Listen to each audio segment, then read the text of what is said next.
Welcome to the Non-Woke Coach podcast, the show that celebrates success without the woke. Each episode features successful people who have embraced their true nature as free, independent, exceptional beings with the capacity for well-being, rather than accepting the victimhood mindset of the woke agenda. I'm your host, Ellen McCarthy, and I'm glad you've tuned into this episode. I'm thrilled to be joined today by wife and mother, entrepreneur, singer, speaker, dreamcaster, and a woman who shares my patriotic values and passion for helping women succeed. Angie Lentz is the co-founder of Mason Grow Farm that offers a myriad of products for everyone in the family, including clean skincare, apothecary and wellness, puppy, baby, home decor, plus. Angie, it is so great to have you here with me. Thank you. It's so good to be here, Ellen. You make me sound way too good there. Way too good. Thank you. Never way too good. Could you tell us a little bit about your amazing background and how Mason Grove Farm started, the vision, the why behind the company? Yes, absolutely. So thank you for having me. I am super excited to be here and definitely feel that we've got some bonded hearts on so many things. So I'll just share, my entrepreneurial journey is, if I look back, it really started young. My parents, middle class, my dad was in sales. My mother was homemaker slash, she would not call herself an entrepreneur, but she really is. She practices real estate today and loves that. That's where she kind of landed. But when I was a little girl, we were her models for her learning photography. So she found a mentor and decided, I want to learn photography. So there's pictures, Ellen, of me and my sister, Jenny, holding tomatoes in the garden. And we're like, cheese, So, just we were, she had fun making us her little guinea pigs, but it was so fun. But it was I think my first introduction to what going towards your dreams means, and after that she wanted to become a travel agent. She learned, she did, and we went on cheap cruises and so would love that. I've got some real solid, beautiful memories of that. And she doesn't give herself enough credit, but she always says, oh, I wish I was more like you and build these things. I'm like, you opened the doors so that I, as a little girl, could see what was possible of, if you want to do something, you do it. And don't wait anybody to give you that permission. So that was me early on. And then singing really became my love. And my aunt, this is going to date me, but as a 10, 11-year-old little girl, I got a tape and started singing in our little Southern Baptist church in our little town of Bear, Delaware, actually, and just found this love of music. Then studied opera in college, and my husband and I don't think I ever told you that. Yep, studied opera, music degree at the University of Delaware. And we childhood sweethearts. So Scott and I we grew up in the same little church, and families. Pretty much half the church was my family, aunts, uncles, cousins, grandparents.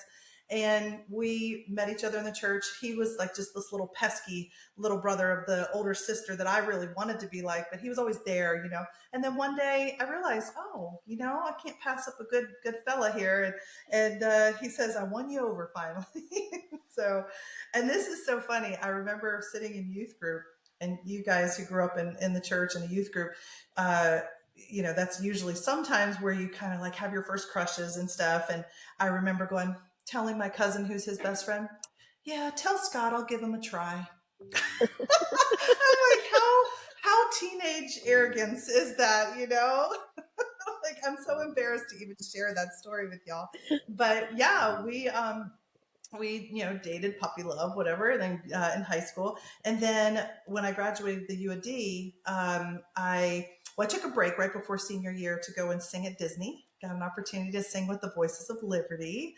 If you've been to Epcot, that when you go to America, it's chill bump creating. It's like you go in and there's this rotunda that reverberates 8 voices of a cappella jazz harmonies, and it is all Americana music. So back home again in Indiana, and the Star Spangled Banner. And if you can envision, if you've not ever been there, if you've been there, you know what I'm talking about. But going in, you come in from a hot day, and you sit on that cool rotunda, and you're like in the floor, and it was so neat to people wouldn't even know what to expect.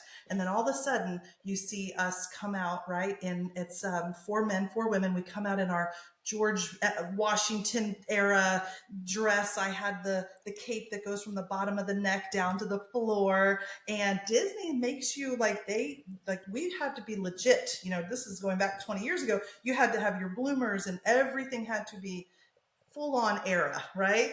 The classic era, down to your toes, and our boots and things. And so, but we'll come out and we start singing, the Star Spangled Banner, and then all of a sudden, everyone's looking at each other, and they're like, what's going on? What's going on?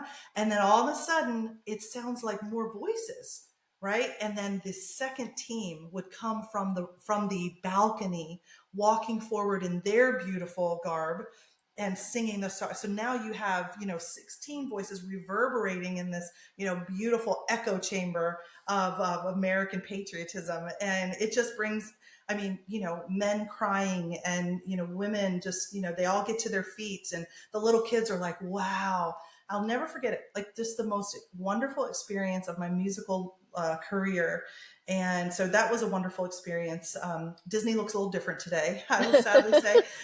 Took my kids back to see them sing, and they're still there singing, but they don't wear the garb anymore, and it's kind of No, sad. no. Yeah, Is that the Hall of Presidents? yeah, Kind they of. have the Hall of Presidents, and then in the rotunda we would come out and sing. Oh, I have a And story about the Hall of okay, Presidents. tell this, tell It's this. so funny because I just wrote my blog post for tomorrow, and I was Okay. talking about Disney going woke and how it wasn't. And Yes, it was in not. we went in 2008. I had my sons. They were 4 and 9 at the time, so they were young. And the whole trip was so magical. And we walk into the Hall of Presidents, and an usher comes up and tells us, we're the first family of America for the day. And they take us to this VIP seat, and we get to Oh, watch the show. And I'm getting chill bumps just talking about it to you and thinking about what you said about your experience there. It's just just amazing. We were talking before we started recording about how there's so many parallels here. It's just I love it. I just love it. yes, no, I love that. And like I was excited to show my kids, so we Yeah. ran across the park to make sure we caught their last set. And I walked in and just saw red and blue outfits, and I was so deflated. And I can't help but think, I don't know this for sure.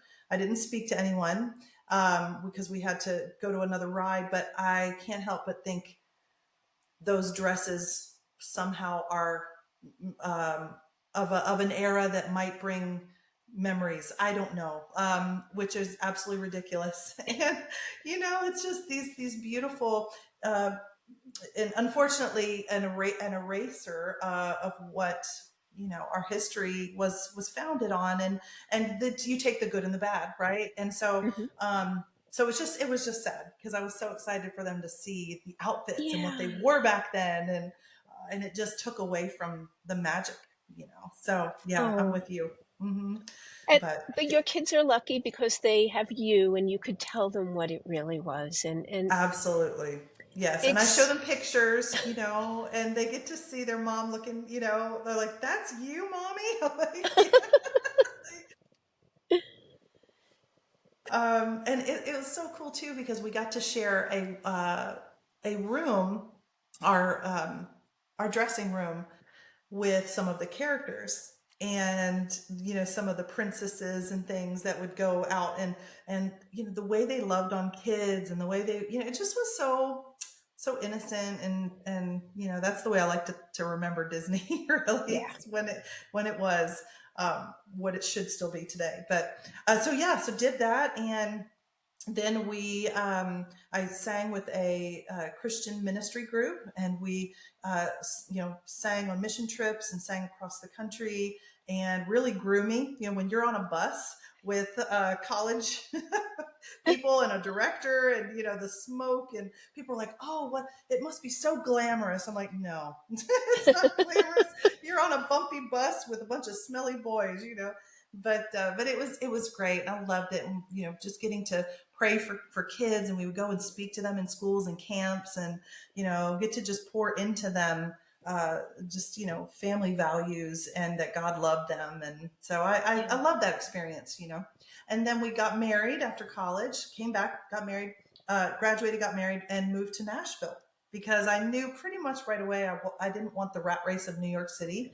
I was thinking, maybe I'll go to Broadway, and I had those dreams, but it wasn't family enough for me. I really thought of myself, I want to sing, but I also want to have a normal family life and not have to be fighting on a subway every day. And I know that's Yeah. for some, and that's great. But so we moved to Nashville, and we have loved it. We've been here over 20 years, and got my parents to move here. My in-laws retired here from up north, and gosh, it seems like everybody up north is coming to Nashville. We've got so many people from LA, Chicago, New York are moving here, and we love it. We love it because we know why they're moving here. So that's been really good. But yeah, getting the family to move here and pursuing music.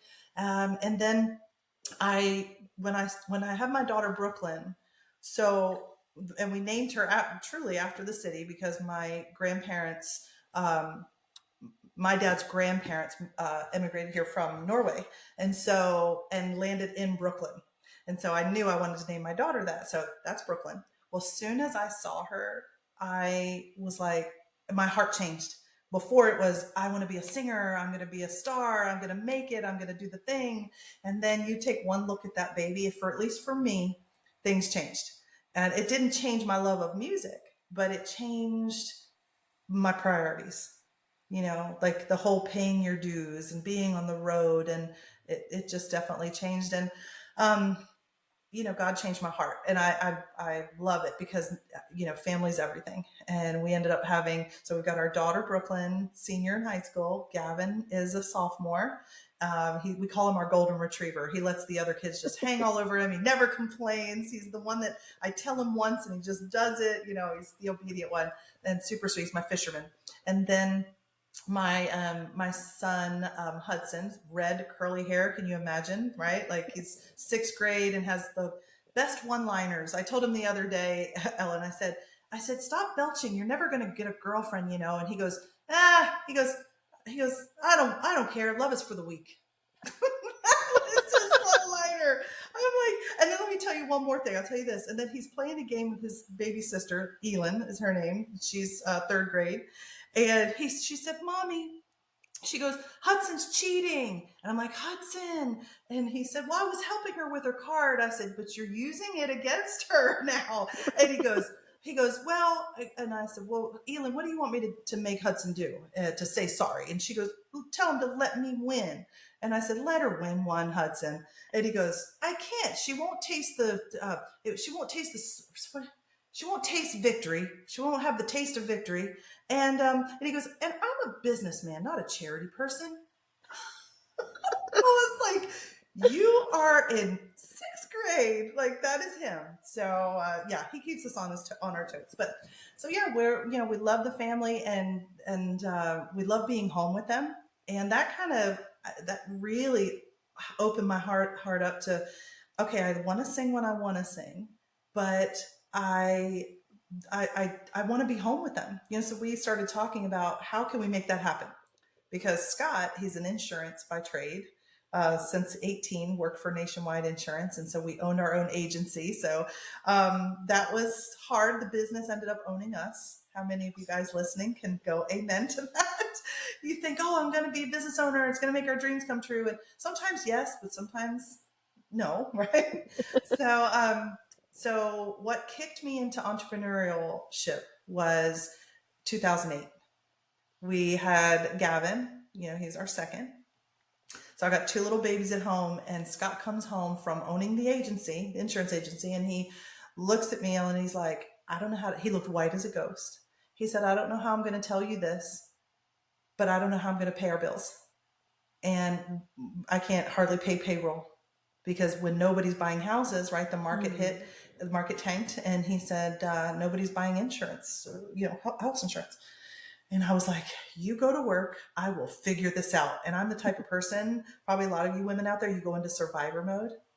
I like when it's survivor mode. I live in this dream world until he tells me that. And I'm like, that's it. I'm going to figure this out. And that opened the door to, to figuring it out was how I found being a business owner and entrepreneur. And we got our start in direct selling and direct sales.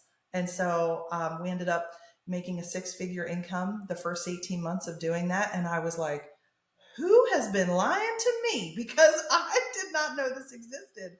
I did not know that you could do something from your computer or your phone and sell something and make a profit. And just started learning what was. I was always good at sales because I used to be a makeup artist, so I knew I could sell things I believed in. But this whole thing of hey, building a team and training and leadership, right, and personal development, that all came this full circle moment from when I was young and selling makeup to now working a business where you had to if you really wanted to be fruitful, treat it like a business and personally grow. And so did that. And for a decade, worked with one company in particular, got to the top of pretty much the top of that company, and was wonderful. Like my kids don't know what it means to not have us both available to them because of that business. Scott was able to retire after 2 years of me doing that. And it just changed our world and opened this like Narnia to what was possible if you had enough drive and desire. So yeah, that's there's a little bridge to that, but that's basically what opened the door to that. Yeah, yeah. I think with the drive and the desire, I sense from you an inner confidence, knowing that you are born for more. You deserve to be happy. You deserve to be successful. And I work a lot of times with my clients on understanding that and owning it, because I think, and for the audience too, I think as women we oftentimes put ourselves second or third, or Yes. I I can't even at one point I couldn't even figure out what it was that made me happy because I was too busy figuring out how to make everybody else happy. Oh my gosh. Yes. But once you Yes. own it, you know Mm-hmm. and No, it then is.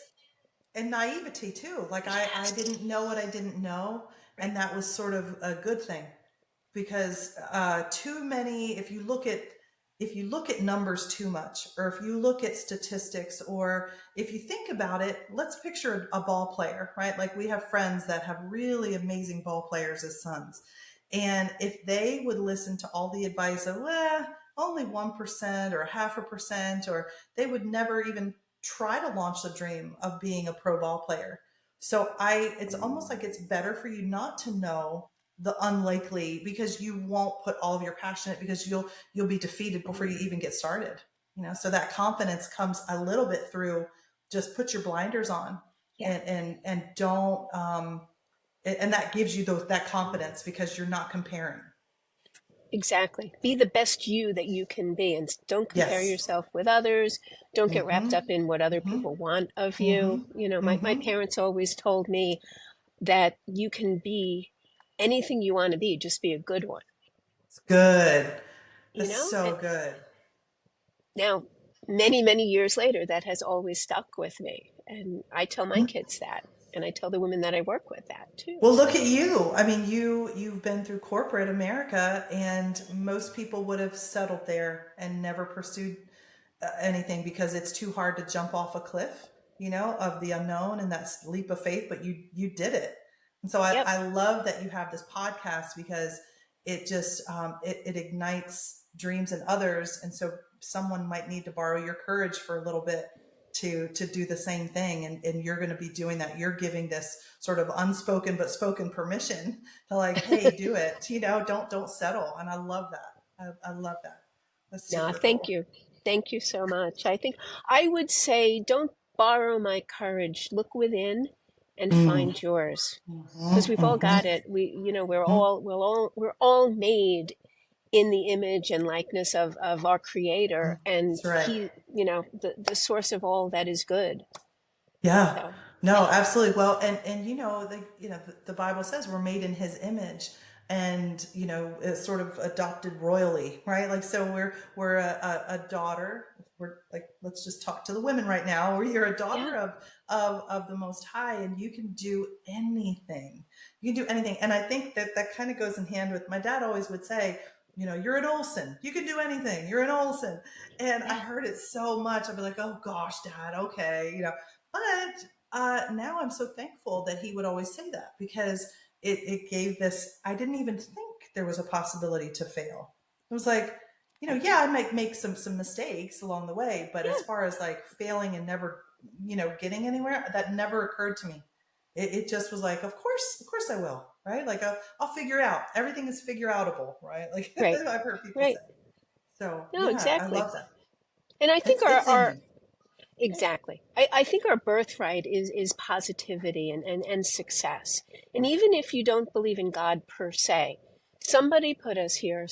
We got here somehow, and it what got us here is pure positive energy. And if you connect to that, that's really how you get ahead too. So for anybody in the audience who, like me, I'm more spiritual than I am religious, but just connect to, I'd like to say I connect to my creator in positive energy. Yeah, well, and if you think about it, what man has done to religion, quote, right?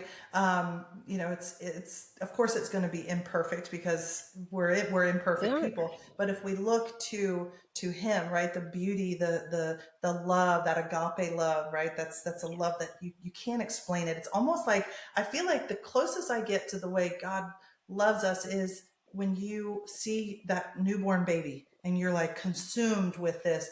I did not know I was going to love you like this, like I thought I would, but you have to experience that. And that's what I imagine, that's what I feel.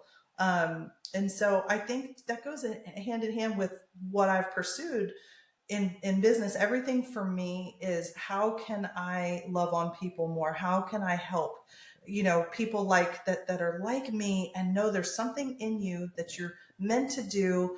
Maybe you haven't figured it totally out yet, but it's in there. Because after, I'll just kind of share the rest of the story. So after a decade of doing that one company and singing a little bit and raising a family, I became unfulfilled. All of a sudden I was like, there's something else I'm supposed to do. This is feeling a little bit empty, and materialistic in ways. Sometimes a certain industry can do that. A certain business can be like, where's the heartbeat? What are we doing this for?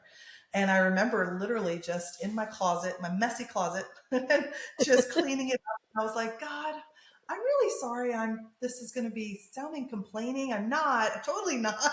But oh, could you bring something else that's going to make me feel the way I used to feel when I was singing and traveling and loving on people and just hearing their stories, and that just led to some consulting, that kind of came up out of that.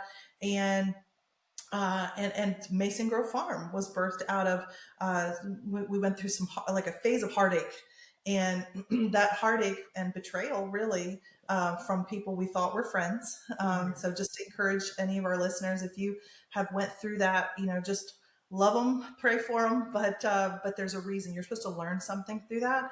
Which I have, absolutely. I've learned how I will never be as a leader and a business owner. Um, so we definitely went through it for one of those reasons. But we started Mason Grove Farm, and I remember when we went through the heartache, and we had friends say to us, "Hey, that's really that's horrible what you guys went through. You're good people. Let us know if you ever do your own thing. We're in. We want to support you." And I remember telling Scott after I heard it a few times, I was like, babe, so and so said if we do our own thing, like, let them know. And he's like, what does that mean? So that's all we needed, though. That was all we needed, was that little speck, that little seed that was planted. And then we took that to paper and, sort of husband wife pillow talk, and what do you think? And, and he's the kite, I'm the kite, he's the string, he says, so which is good. We're a good balance, right? Because we would be absolutely broke if it was all up to me. We were a good duo. But yeah, I said, you know what, I really want to, being many years in the beauty industry and in sales, and I want to create non-toxic skincare. And I said, and then I envisioned, because I love houses and I love decor. How many of you love that? I love it. I love architecture too, and just anything beautiful. And I have my way with Canva. I love it. Canva is my friend. I love to create. I think I could create 200 brands a day just from Canva because I just love it. But yeah, we said we're going to have some pop up markets and do decor, and we said, well, what are we going to call this? And my husband was like, well, you know what, we had our hearts broken on Mason Grove Court, which was our street. And he said, let's have restoration on Mason Grove. We didn't even know farm was going to be a part of it. That happened maybe like a week later or so. I woke up from a dream and I just felt like we're supposed to do this on a farm. And my husband, I woke him up. I said, are you awake? And he's like, yeah. I'm like, I said, normally, he'll wake up and he'll like lift one eye and like to see if I'm going to throw the phone at him and to say, I've got 10 more ideas, when you're a serial entrepreneur and a big idea person, I'm like, I know you're awake. I saw you blink. And he's like, oh, okay, how many cups of coffees have you had? And I was like, none yet. But I said, but hear me out, babe. I said, I feel like we're supposed to have I feel like we're supposed to call it Mason Grove Farm. And Scott goes, but we don't have a farm. And I go, but we're gonna. And he's like, okay. And he's thinking chickens and pigs. And I didn't even think that, at all. It was just, I was like, no, I really want to have a place where we can have, family come and play cornhole on the lawn and have a barn for musical things because I love music. And we'll have an inn and the creek with dinners with your feet in the creek, and have a prayer walk, going through the property and cascading oak trees, and I'm like, this, I just see it. I see it. And we'll make the skincare right from the farm. And he's like, okay, babe, well, I'm with you. He's always with me. It's so good. And that's how that started. And so I got my sister-in-law, who's an ER nurse at Vanderbilt. And I said, I need you. And so she came over because she's really good at math and measuring. And then my best friend, Dana, who's good with essential oils. And we started crafting skincare in my kitchen. That's how that really birthed. That is so terrific. Just you, you. I don't not seem to be. You are the epitome of self-empowerment. Listening to what's driving you inside and doing it. And it seems like you expect good things to happen. And Mm-hmm. that's so important. I mean, I go back to the almost 40 years I spent working in corporate America. And even in that environment, I was able to make it work for me. We had our first son, and my husband and we figured out how to do it because I wanted to be home with him. I stayed home for 6 months with him. And I wouldn't change that for the world. Sure, it set my career back several years, but at the end of the day, I still wound up in the executive suite with all its good and bad. Right. But you were able to enjoy that time. Exactly. No one will ever get to rocking in their rocking chair if you're blessed enough to make it to my grandmother who's 94 and look back and go, man, I wish I had done one more graph. One, I wish I had went to one more meeting. No, what you're gonna No. say is, I really wish I had snuggled my baby just, one more night or one more day.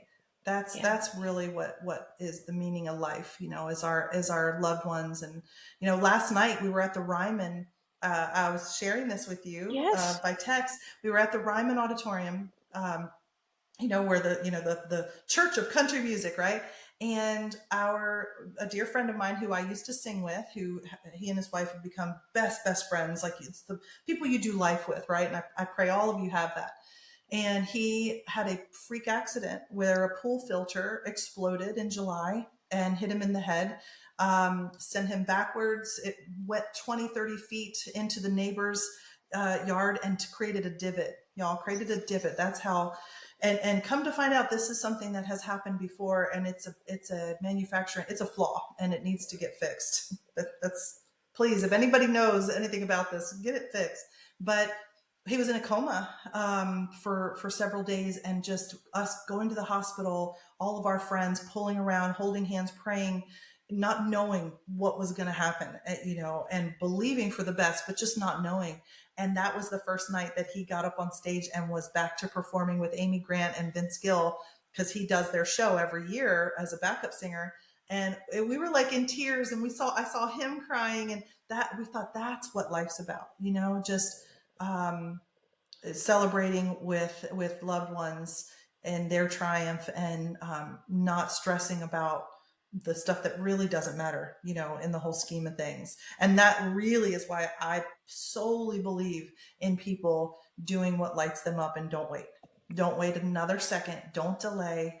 You'll find every excuse to wait till tomorrow to do something, but don't. Just do it. Do it now. Do it now. Do it now. Because I am a big procrastinator. And so I constantly have to like pinch myself, like, do it, do it. Starting a podcast, I'm about to do that. It's like, don't wait. I'm like inspired by you, Ellen. I'm like, okay, Ellen's doing it. Let's do this. So let us, inspire each other to do the thing, even if it's scary. That's okay. Do it afraid. Do it, because it's Exactly. what matters is what matters. I agree with you entirely, and I think as we're, I can't believe 30 minutes has gone by so quickly. I know. I'll have you back on again soon. Would Um, love that. you summed it up perfectly. It's just go. I was going to ask you, what do you think as conservative, patriotic women? What's your secret for success? I'm going to ask you anyway because I don't want to. I think what you said resonated with me, but I'm going to give you an opportunity to put in your own words. What is the Yes, secret? well, we started Mason Grove Farm. Yes, it came out of hurt and heartache, but um, the other like real motivator was we saw an attack on family. And there's no better example of God's love than through the family. And I know not everybody comes from a loving family, but if you don't, create one, right? Like your friends can be your family, but that conservative, ideal, family unit where you've got parents that love you, and the values, and love of God, love of country. And so that came out of that. And I think too, they call us the silent majority, right? Like people, we've been called that. And I think I was talking about this with friends that visited and stayed the night from New York. They're from Syracuse-ish area, Rochester area. And they were saying that the more they speak out, and in a loving, kind way, but the more they let people know where they stand, that they are proud to be in America. They are proud of, of our country, and our conservative ways. And the more that they're seeing people come out of the woodwork going, me too. So it's like, when you're not afraid to share that, you realize that there are more of us out there than aren't. And it's giving me, I used to say, oh, I'm not very I don't want to stir the pot, or I'm a people pleaser. I am. I don't want anybody to not like me. But I'll tell you, when something happened in the school system that was really wrong, and woke, we fought back. And I told my husband, I made a comment on our neighborhood thing, and everybody agreed with me, except for like a couple, a couple people. And they were like, and my husband's like, oh my gosh, babe.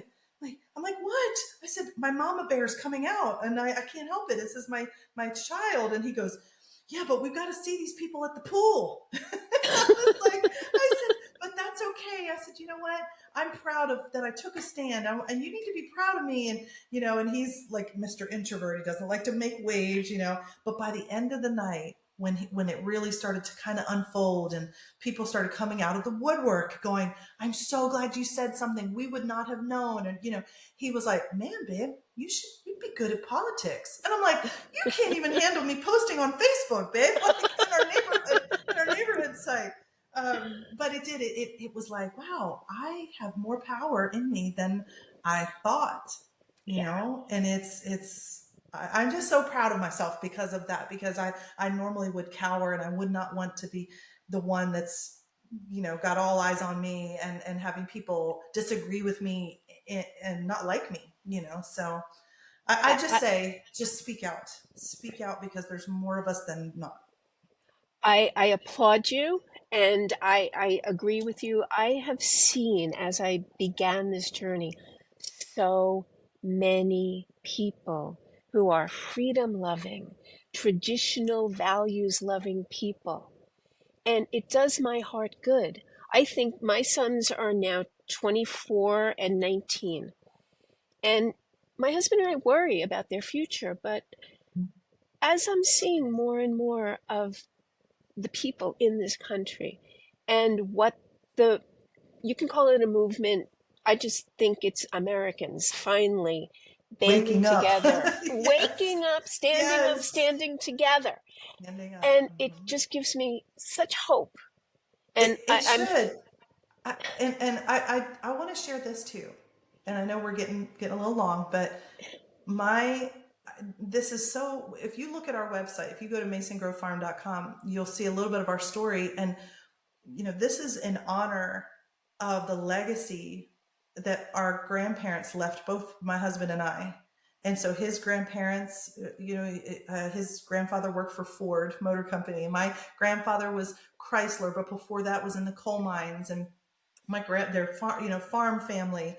My great grandfather preacher, the other great grandfather owned a mercantile store where everyone in Kentucky knew each other and they helped each other. And you could buy something on credit because your handshake was your word, right? It's a gentleman's, sort of, this is, hey, my word is my bond. And we miss those days. And even though now I sort of just have to read about them, it's nice to know that existed. Not in a perfect world. Nothing was perfect even back then, but there was a respect for your elders. There was a respect for the military. There was a respect and honor of your parents and your grandparents, and what you were saying is, honoring the freedom that someone else died and paid for that price for you. My grandfather was at Pearl Harbor when it was bombed as a 19-year-old, and I just, there's such honor in that when we celebrated that last year in honor of that, them fighting back, right? Like just celebrated their sacrifice. And so, yeah, there needs to be more of that in the world, so. I agree entirely. And for our audience, you can find Angie's business on it's shopmasongrovefarm.com. Is that right? Or you can just go to www.masongrovefarm.com.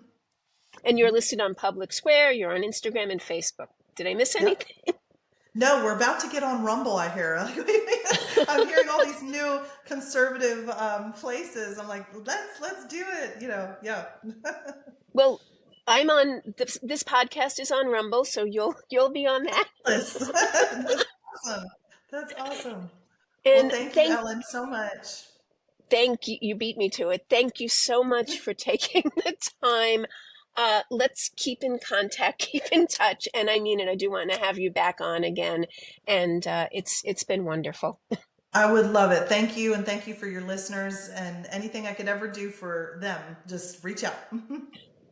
Thanks, Angie. That's it for this episode of the Non-Woke Coach podcast. Thanks for tuning in. Please follow the show on your favorite podcast listening platform so you don't miss the next episode. While you're at it, please sign up to our email list at linktree/non-woke-coach, where you can also download free success resources and learn more about my private coaching packages. I'm Ellen McCarthy, the Non-Woke Coach, and until next time, keep embracing your true successful nature.